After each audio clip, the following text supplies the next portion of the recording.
ತುಂಬ ಪರ್ಸ್ನಲ್ ಅನಿಸುತ್ತೆ ಏನಂಟಿ? ಹಾ ಹೌದಾ ಅಜ್ಜಿ? ಚಕ್ರಿ ಹೇಳ್ತಾ ಇರೋದು ನಿಜನಾ?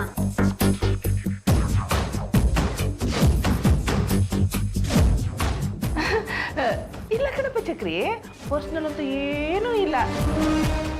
ನೀವು ನಮ್ಮ ಜೊತೆನಲ್ಲಿರ್ಬೋದು, ತೊಂದರೆ ಏನಿಲ್ಲ ಕಣಪ್ಪ. ನೋಡಿದ್ರ ಚಕ್ರಿ, ಅಜ್ಜಿ ಹೇಳಿದ್ರಲ್ಲ ಪರ್ಸನಲ್ ಏನು ಇಲ್ಲ ಅಂತ. ಓಕೆ ನಿಮ್ಮ ಡ್ಯಾಡ್ ಅದು ಯಾರನ್ನ ಮೀಟ್ ಮಾಡೋಕ್ಕೆ ಹೇಳಿದಾರೋ ನಾನು ನೋಡ್ಕೊಂಡು ಹೋಗ್ತೀನಿ. ನಿಮಗೇನು ಬೇಸರ ಇಲ್ಲ ಅಲ್ವಾ ಆಂಟಿ? ಬೇಜಾರು ಏನೂ ಇಲ್ಲ ಕಣಪ್ಪ. ಹೌದು, ನಿನ್ನ ಮನೆ ನಾನು ಗುಬ್ರಾಕೊಂಡು ಬಿದ್ದಿದ್ದೆ ಅಲ್ವಾ? ಇದ್ದಕ್ಕಿದ್ದಾಗಿ ಇಲ್ಲಕ್ಕೆ ಬಂದೆ. ಏನು ಸಮಾಚಾರ? ಅದು ನಾನು ಇಲ್ಲಿಗೆ ಕಾಮನಾಗಿ ಬರ್ತಾನೆ ಇರ್ತೀನಿ.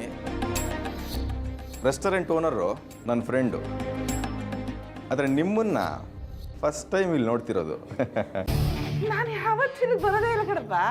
ಅದು ನಮ್ಮ ಶಶು ಯಾರನ್ನ ನೋಡೋದಕ್ಕೆ ಇಲ್ಲಿ ಬರೋದಕ್ಕೆ ಹೇಳ್ದ, ಒಬ್ಬಳೇ ಬರೋದಕ್ಕೆ ಮುಜುಗರ ಆಯಿತು. ಅದಕ್ಕೆ ಜಾಸ್ಮಿನು ಜೊತೆನಲ್ಲಿ ಕರ್ಕೊಂಬಂದೆ. ಹೌದಾ? So nice. ಒಳ್ಳೆದಾಯ್ತು ನೀವು ಬಂದಿದ್ದು. ಅದ್ಯಾರೋ ನಿಮ್ಮವ್ರು ಬರೋ ತನಕ ಏನಾದರೂ ತಗೋತೀರಾ? ಹಾ ಚಕ್ರಿ, ನನ್ಗೇನಾದ್ರೂ ಸ್ನ್ಯಾಕ್ಸ್ ಹೇಳಿ. ಓಕೆ ಆಂಟಿ, ನಿಮಗೆ? ಕಾಫಿ ಸಾಕು. ಪಾಪ ಆಂಟಿ, ನೀವು ಅದು ಯಾರೋ ಬಂದಿಲ್ಲ ಅಂತ ಟೆನ್ಷನ್ ಮಾಡಿಕೊಂಡು ತಲೆ ಬಿಸಿ ಆಗಿಬಿಟ್ಟಿದೆ. ಕಾಫಿ ಏನಕ್ಕೆ? ಐಸ್ ಕ್ರೀಮ್ ಹೇಳ್ತೀನಿ, ತಿನ್ನಿ, ಜೀವ ತಣ್ಣಗಾಗುತ್ತೆ ಅಲ್ವಾ? 2 ದ್ರಾಕ್ಷಿ ಎಕ್ಸ್ಟ್ರಾ ಹಾಕಿ ನಮ್ಮ ಆಂಟಿಗೆ ಒಂದು ಐಸ್ ಕ್ರೀಮ್ ಕೊಡ್ರಪ್ಪ.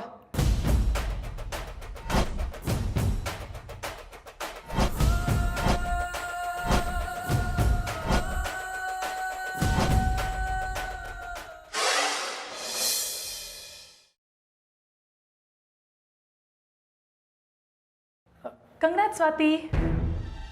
ನನ್ಗೆ ಯಾಕೆ ಕಂಗ್ರಾಟ್ಸ್ ಹೇಳ್ತಾ ಇದ್ದೀರಾ? ಯಾಕೆ ಅಂದರೆ ಇನ್ನು 10 ದಿವಸದಲ್ಲಿ ನಿನ್ನ ಮದುವೆ ಆಗ್ಬಿಡುತ್ತೆ. ಅಂತೂ ನೀನು ಕನಸು ಕಂಡ ಹಾಗೆ ಈ ಮನೆಗೆ ಸೊಸೆಯಾಗಿ ಬರ್ತಾ ಇದೆಯಾ? ಥ್ಯಾಂಕ್ಸ್.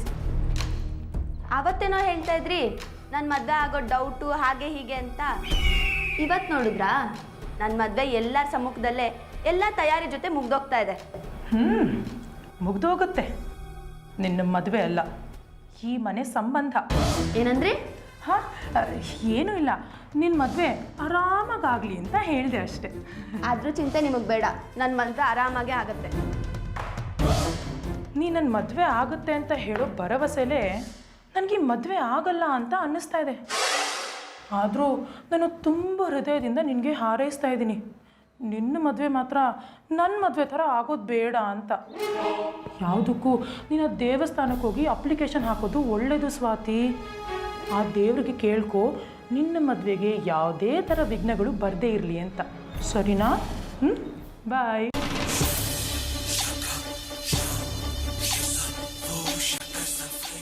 ಈ ನಿರುಷ ಏನು ಹೇಳ್ತಾ ಇದ್ದಾರೆ? ಮದುವೆ ಆಗುತ್ತೆ ಅಂತ ಹೇಳ್ತಿದ್ದಾಳ, ಇಲ್ಲ ಮದುವೆ ಆಗಲ್ಲ ಅಂತ ಹೇಳ್ತಿದ್ದಾಳ?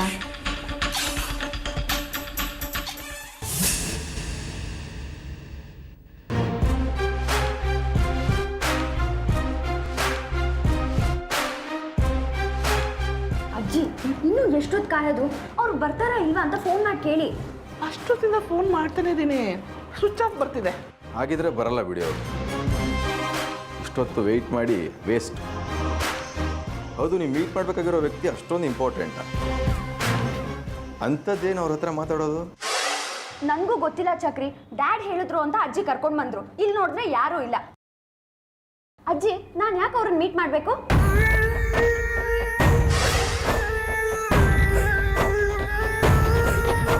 ಹೇಳಿ ಆಂಟಿ, ಜಾಸ್ಮಿನ್ ಕೇಳ್ತಾ ಇದ್ದಾಳಲ್ಲ, ಹೇಳಿ. ಜಾಸ್ಮಿನ್, ನನಗೂ ಏನೂ ಗೊತ್ತಿಲ್ಲ ಕಣಮ್ಮ. ಶಶು ಹೇಳ್ದ ಜಾಸ್ಮಿನ್ ಅಲ್ಲಿ ಕರ್ಕೊಂಡು ಹೋಗಿ ಅವರೇ ಬಂದು ಎಲ್ಲ ವಿಷಯನ ಅವಳ ಹತ್ರ ಹೇಳ್ತಾರೆ ಅಂತ. ಅದಕ್ಕೆ ಕರ್ಕೊಂಡ್ಬಂದಿದ್ದು. ಅದನ್ನು ಬಿಟ್ಟರೆ ಬೇರೆ ಏನು ನನಗೂ ಗೊತ್ತಿಲ್ಲ. ಅಜ್ಜಿ, ನಿಮಗೆ ಗೊತ್ತಿಲ್ಲ ಅಂದರೆ ನನ್ನನ್ನು ಇಲ್ಲಿ ಕರ್ಕೊಂಡ್ಬಂದು ಯಾಕೆ ಸುಮ್ಮನೆ ಟೈಮ್ ವೇಸ್ಟ್ ಮಾಡ್ತಾ ಇದ್ದೀರಾ? ಡ್ಯಾಡ್ ಹೋಗಿ ಮೀಟ್ ಮಾಡಿಸಿ ಅಂತ ಹೇಳಿದ ತಕ್ಷಣ ಯಾಕೆ ಏನು ಅಂತ ಕೇಳ್ಬೇಕು ತಾನೆ. ಅದನ್ನ ಬಿಟ್ಟು ಸುಮ್ಮನೆ ಕೂರಿಸಿದ್ದೀರಾ ನನ್ನನ್ನು. ಜಾಸ್ಮಿನ್, ಇನ್ನು ಕಾದು ವೇಸ್ಟ್ ಅನಿಸುತ್ತೆ. ನನಗೆ ಬೋರ್ ಆಗ್ತಿದೆ, ನಾನು ಹೊರಡ್ತೀನಿ. ನೀನು ಬರೋ ಹಾಗಿದ್ರೆ ಬಾ. ಅಜ್ಜಿ ನಾನು ಹೋಗ್ತಾ ಇದ್ದೀನಿ, ನೀವು ಇಲ್ಲೇ ಕಾದು ಅವ್ರನ್ನ ಮೀಟ್ ಮಾಡ್ಕೊಂಡು ಬನ್ನಿ ಆಯ್ತಾ? ಬನ್ನಿ ಚಕ್ರಿ. ಜಾಸ್ಮಿನ ಹಾಗೆ ಮಾಡಬೇಡ ಕಣಮ್ಮ. ನೀನು ಹಾಗೆ ಹೊರಟೋಗ್ಬಿಟ್ರೆ ಶಶು ಬೇಜಾರು ಮಾಡ್ಕೊಂಡ್ಬಿಡ್ತೇನೆ. ಚಕ್ರಿ ಬೇಕಾದ್ರೂ ಹೋಗಲಿ, ನಾವಿಲ್ಲೇ ಇದ್ದು ಅವ್ರು ಬಂದ್ಮೇಲೆ ಮೀಟ್ ಮಾಡಿ ಮಾತಾಡ್ಕೊಂಡು ಆಮೇಲೆ ಹೋಗೋಣ ಅಲ್ವಾ ಚಕ್ರಿ? ಇಲ್ಲ ಅಜ್ಜಿ, ನಾನು ಹೋಗಲೇಬೇಕು. ನನಗಿಲ್ಲಿ ಕಾದು ಕಾದು ತುಂಬ ಬೋರ್ ಆಗ್ತಾ ಇದೆ. ನಾನು ಹೋಗ್ತೀನಿ. ಬಾಯ್. ಜಾಸ್ಮಿನ್ ಹಾಗೆ ಮಾಡಬೇಡ ಕಣಮ್ಮ, ಸ್ವಲ್ಪ ಮೀಟ್ ಮಾಡೋಣ. ಜಾಸ್, ಪಾಪ ನಿಮ್ಮ ಅಜ್ಜಿ ತುಂಬ ಕೇಳ್ಕೊತಿದ್ದಾರೆ. ಆರಾಮಾಗಿ ಅವ್ರ ಜೊತೆ ಇದ್ದು ಅದು ಯಾರನ್ನೋ ಮೀಟ್ ಮಾಡಿಕೊಂಡು ಒಂದೆರಡು ಐಸ್ ಕ್ರೀಮ್ ತಿನ್ಕೊಂಡು ನಿಧಾನಕ್ಕೆ ಬಾ. ಇಲ್ಲ ಚಕ್ರಿ, ನಾನು ಹೋಗಲೇಬೇಕು. ಅವರೇ ಮೀಟ್ ಮಾಡ್ಕೊಂಡು ಬರ್ತಾರೆ, ನೀವು ಬನ್ನಿ ಸುಮ್ಮನೆ.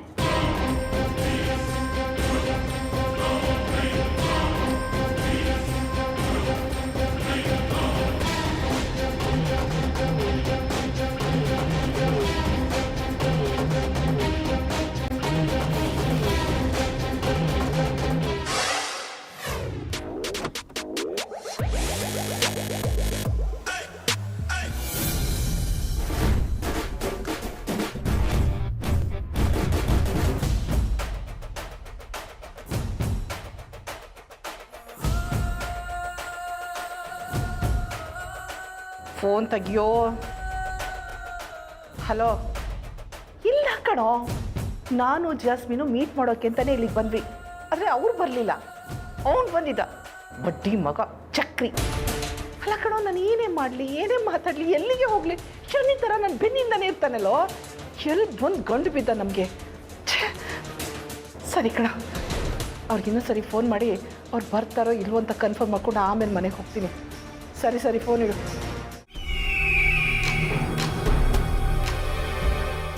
ನಿರೋಷ, ನಿನ್ನನ್ನು ನಾನು ಯಾಕೆ ಇಲ್ಲಿ ಕರ್ಕೊಂಡ್ಬಂದೆ ಅನ್ನೋ ಕುತೂಹಲ ನಿನಗಿದೆ ಅಲ್ವಾ? ಅವತ್ತು ನೀನು ಕೇಳಿದೆ ನನ್ನನ್ನು ಯಾಕೆ ಇಲ್ಲಿ ಕರ್ಕೊಂಡು ಬಂದ್ರಿ, ಅದ್ರ ಉದ್ದೇಶ ಏನು ಅಂತ. ಇವತ್ತು ಆ ಸಮಯ ಬಂದಿದೆ, ಅದೇನು ಅಂತ ಹೇಳ್ತೀನಿ. ಏನಂటే ಅದ್ರ ಉದ್ದೇಶ? ಮದುವೆ, ನಿನ್ನ ಆದಿ ಮದುವೆ.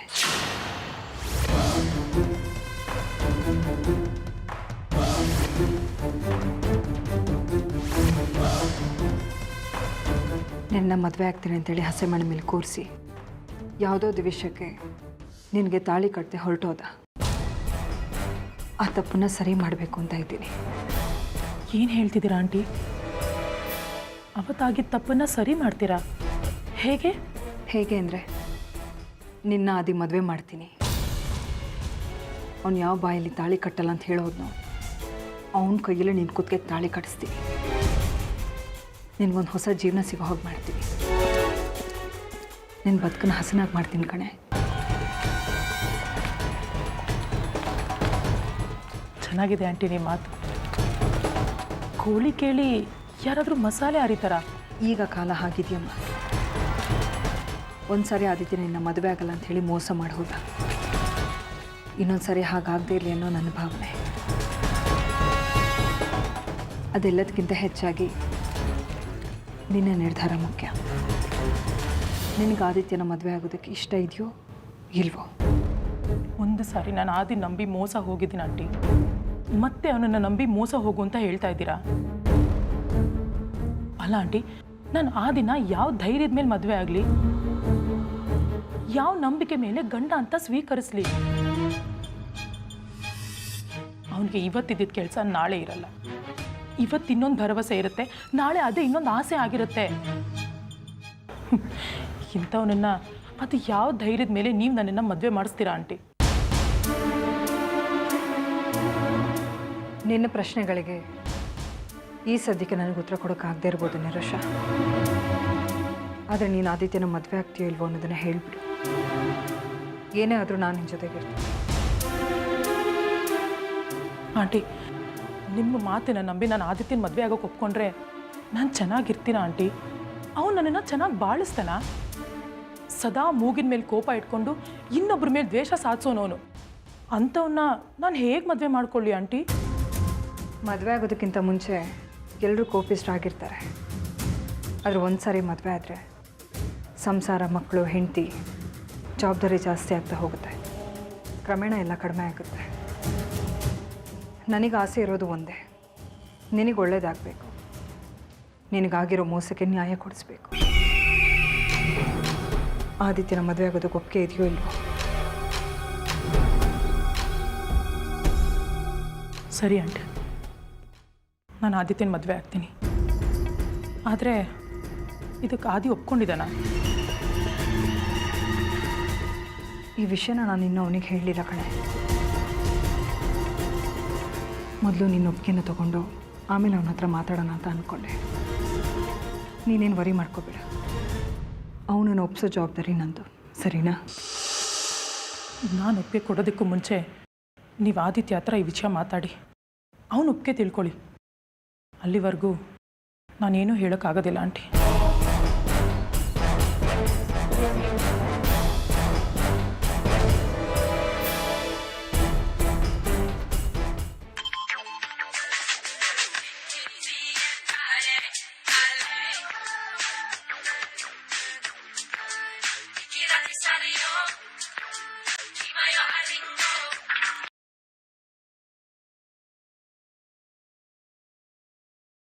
Yes, Chidambaram here. ಚಿದಂಬರಂ ನಾನು ಶಕುಂತಲ ಮಾತಾಡ್ತಿರೋದು. ಓ ಹೌದಾ, ನೀವು ಶಶಾಂಕ್ ಅವ್ರ ಅತ್ತೆನಾ? ನಿಮ್ಮ ಧ್ವನಿ ಕೇಳಿದ್ರೆ ಹಾಗನ್ಸೋದೇ ಇಲ್ಲ, ತುಂಬ ಚಿಕ್ಕವರು ಅನಿಸ್ತೀರ. ಇವತ್ತು ನಿಮ್ಮ ಊಟದ ಹಬ್ಬ ಅಂತೆ. ಓ ಹೌದಾ, ಅಯ್ಯೋ ನಾನೇ ಮರ್ತು ಬಿಟ್ಟಿದ್ದೀನಿ ನೋಡಿ.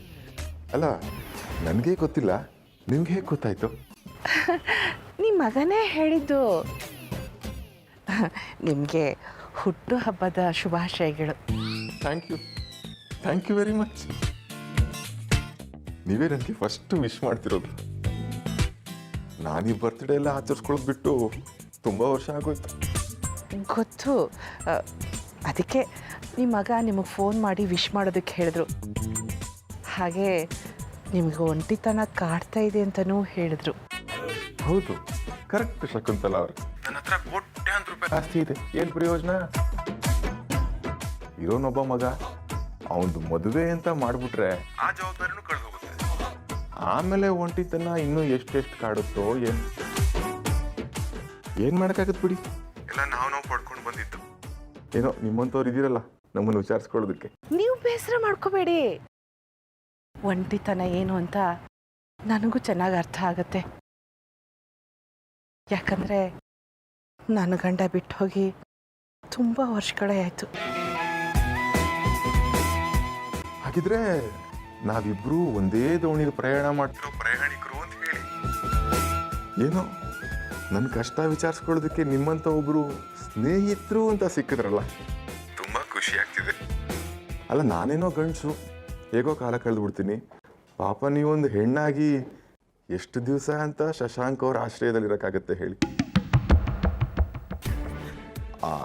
ಅವನ ಮಗಳಿಗೂ ಒಂದು ಮದುವೆ ಅಂತ ಮಾಡಿಬಿಟ್ರೆ ಅವನ ಲೈಫು ಬದಲಾಗುತ್ತೆ. ಅಷ್ಟರಲ್ಲಿ ನೀವು ನಿಮ್ಮದು ಅಂತ ಒಂದು ಲೈಫ್ ನೋಡ್ಕೋಬೇಕಲ್ವಾ? ಅಲ್ಲ ನಾನು ಇದನ್ನ ಒಬ್ಬ ಫ್ರೆಂಡಾಗಿ ಹೇಳ್ತಾ ಇದ್ದೀನಿ, ತಪ್ಪು ತಿಳ್ಕೊಬಾರ್ದು ನೀವು. ಅಯ್ಯೋ, ಹಾಗೇನೂ ಇಲ್ಲ. ಒಂದು ರೀತಿ ನೀವು ಹೇಳೋದು ನಿಜನೇ. ಆದರೆ ಶಶು ನನ್ನನ್ನು ಸ್ವಂತ ತಾಯಿ ಥರನೇ ಅಂದ್ಕೊಂಡಿದ್ದಾನೆ. ನಾನು ಅಷ್ಟೇ ಅವನು ನನ್ನ ಕೈ ಬಿಡಲ್ಲ ಅಂತ ನಂಬಿದ್ದೀನಿ. ಅಲ್ಲ ನಿಮ್ಮ ನಂಬಿಕೆ ನಿಜ ಆಗಲಿ ಅಂತ ನಾನು ದೇವರಲ್ಲಿ ಬೇಡ್ಕೋತೀನಿ. ಆದರೂ ನಿಮ್ಮ ಎಚ್ಚರಿಕೆಯಲ್ಲಿ ನೀವಿದ್ರೆ ತುಂಬ ಒಳ್ಳೆಯದು. ಸರಿ ಆಯಿತು, ನಿಮ್ಮ ಸಲಹೆಗೆ ಥ್ಯಾಂಕ್ಸ್. ಹಾಗೆ ಇನ್ನೊಂದು ವಿಷಯ, ನಾನು ನಿಮ್ಮ ಹತ್ರ ಮಾತಾಡಿದ್ದನ್ನ ಶಶಾಂಕ್ ಅವ್ರಿಗೆ ಹೇಳಬೇಡಿ. ನಾನು ನಿಮ್ಗೆ ಈ ಥರ ಎಲ್ಲ ಬೇರೆ ಬೇರೆ ಥರದ ಐಡಿಯಾ ಕೊಟ್ಟೆ ಅಂತ ಅವ್ರಿಗೆ ಗೊತ್ತಾದರೆ ತಪ್ಪು ತಿಳ್ಕೊತಾರೆ ನನ್ನ ಬಗ್ಗೆ ಅವರು, ಅಲ್ವಾ? ಹೇಳಲ್ಲ ಬಿಡಿ, ನೀವು ಹೇಳಿದ್ದು ನನ್ನ ಒಳ್ಳೇದಕ್ಕೆ ಅಲ್ವಾ? ಅಲ್ವಾ? ಸರಿ, ಅವಾಗವಾಗ ಫೋನ್ ಮಾಡ್ತೀರಿ. ನನಗೂ ನಿಮ್ಮ ಹತ್ರ ಮಾತಾಡ್ತಿದ್ರೆ ಏನೋ ಒಂಥರ ಅದೇನೋ ಒಂಥರ ಖುಷಿ ಆಗುತ್ತೆ, ಮನಸ್ಸು ಹಗರ ಆಗುತ್ತೆ. ಓಕೆನಾ? ಖಂಡಿತವಾಗ್ಲೂ ಮಾಡ್ತೀನಿ. ಬಾಯ್. ಓಕೆ, ಟೇಕ್ ಕೇರ್, ಬಾಯ್.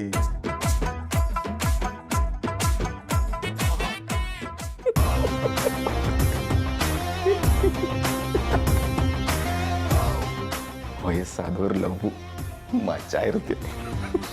ಚಿದಂಬರಂ ಶಕ್ತಿ.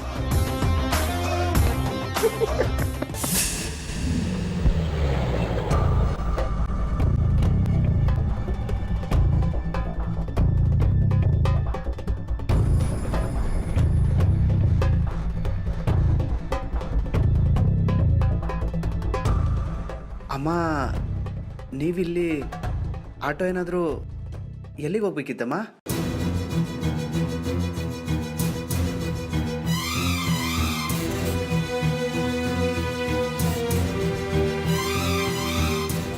ಅಮ್ಮ ಎಲ್ಲಿಗೆ ಅಂತ ಹೇಳಲೇ ಇಲ್ಲ.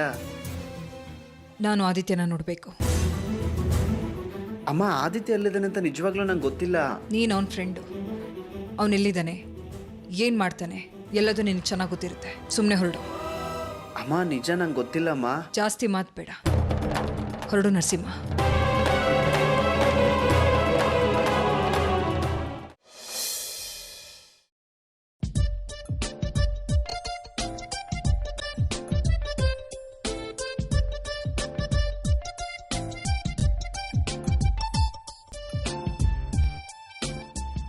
ಎಲ್ಲೋ ಮಳೆಯಾಗಿದೆ ಇಂದು ತಂಗ. ಬಿಡು ಸ್ವಾತಿ, ಏನ್ ಮಾಡ್ತಿದ್ಯಾ? ನಾವಿಬ್ರು ಇನ್ನು 10 ದಿನದಲ್ಲಿ ಮದುವೆ ಆಗ್ತಾ ಇದ್ದೀವಿ. ಇಷ್ಟು ದಿನಕ್ಕೆ ನಾವಿಬ್ರು ಮದುವೆ ಆಗೋ ಕಾಲ ಕೂಡ ಬಂದಿದೆ.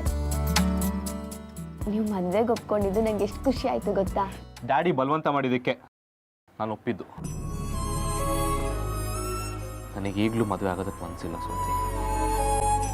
ಹಾಗಾದ್ರೆ ನಿಮಗೆ ನನ್ನ ಮದುವೆ ಆಗೋಕೆ ಇಷ್ಟ ಇಲ್ವಾ? ನಾನೆಲ್ಲಿ ಹಾಗೆ ಹೇಳ್ದೆ? ಅಮ್ಮ ರಾಜಕೀಯದಿಂದ ಹಿಂದೆ ಸರಿಯೋ ತನಕ ಮದುವೆ ಬೇಡ ಅಂತ ಹೇಳ್ದೆ ಅಷ್ಟೇ. ಆದರೆ ನೀನು ಡ್ಯಾಡಿನೇ ಬಲವಂತ ಮಾಡಿ ಮಾಡಿ ನಾನು ಒಪ್ಸಿದ್ದು. ಆಂಟಿ ರಾಜಕೀಯದ ವಿಷಯಕ್ಕೂ ನಮ್ಮ ಮದುವೆಗೂ ಏನು ಸಂಬಂಧ?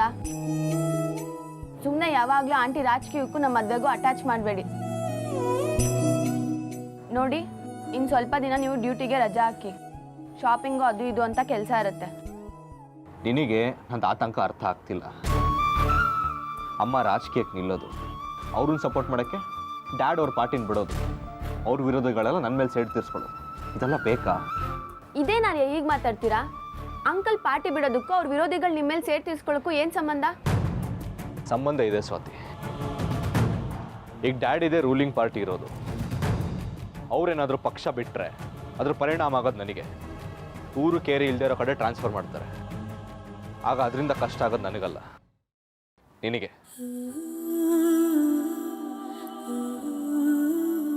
ಆರ್ಯ, ನಾನು ನಿಮ್ಮನ್ನ ಮನ್ಸಾರೆ ಇಷ್ಟಪಟ್ಟು ಮದುವೆ ಆಗ್ತಾ ಇದ್ದೀನಿ. ನೀವೆಲ್ಲೇ ಹೋದ್ರು ನಾನು ನಿಮ್ಮ ಜೊತೆ ಖುಷಿಯಾಗಿ ಬರ್ತೀನಿ. ಅದೇನೇ ಪ್ರಾಬ್ಲಮ್ ಬಂದರೂ ಫೇಸ್ ಮಾಡೋಕ್ಕೆ ನಾನು ರೆಡಿ ಇದ್ದೀನಿ. ಅಷ್ಟಕ್ಕೂ ಅಂಕಲ್ ಪಾರ್ಟಿ ಬಿಡೋದ್ರಿಂದ ನಿಮಗೆ ತೊಂದರೆ ಆಗೋದಾದರೆ ನಾವು ಅಂಕಲ್ ಪಾರ್ಟಿ ಬಿಡದಿರೋ ಹಾಗೆ ನೋಡ್ಕೊಳ್ಳೋಣ. ಅದೇ ಪ್ರಯತ್ನದಲ್ಲಿ ನಾನು ಇರೋದು ಸ್ವಾತಿ. ಆದರೆ ಅಮ್ಮಂಗೆ ಏನಾದರೂ ತೊಂದರೆ ಆಗುತ್ತೆ ಅಂದರೆ ಡ್ಯಾಡಿ ನಮ್ಮ ಮಾತನ್ನು ಮೀರಿ ಹೋಗೋದಕ್ಕೂ ರೆಡಿ ಇದ್ದಾರೆ. ಅವ್ರಿಗೆ ಪಾರ್ಟಿ, ಈ ಎಲೆಕ್ಷನು, ರಾಜಕೀಯ, ನಾನು ನೀನು ಎಲ್ಲದಕ್ಕಿಂತ ಮುಖ್ಯ ಅಮ್ಮ. ಅವರಿಂದ ದೂರ ಆಗೋದು ಕಷ್ಟ ಆಗುತ್ತೆ. ಅವ್ರಿಗೆ ಮಾತ್ರ ಅಲ್ಲ, ನನಗೂ. ಡೋಂಟ್ ವರಿ ಆರ್ಯ, ನಮ್ಮಿಬ್ರು ಮದುವೆ ಆಗೋಷ್ಟೊಳಗೆ ಆಂಟಿ ಮನಸ್ಸು ಬದಲಾಗಿರುತ್ತೆ. ನಾವೆಲ್ಲ ಕೂತ್ಕೊಂಡು ಅವ್ರಿಗೆ ವಿವರ್ಸ್ ಹೇಳೋಣ, ಆಂಟಿ ರಾಜಕೀಯಕ್ಕೆ ಸೇರೋದ್ರಿಂದ ಏನು ತೊಂದರೆ ಆಗುತ್ತೆ ಅಂತ.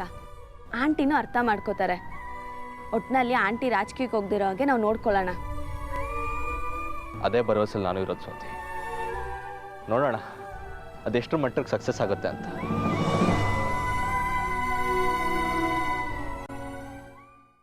ಹೌದು, ಯಾಕೆ ಅವ್ರು ಹಾಗೆ ಹೇಳಿದ್ರು? ನಾನು ಈ ಮನೆಯಲ್ಲಿ ಸೇಫ್ ಆಗಿಲ್ವಾ?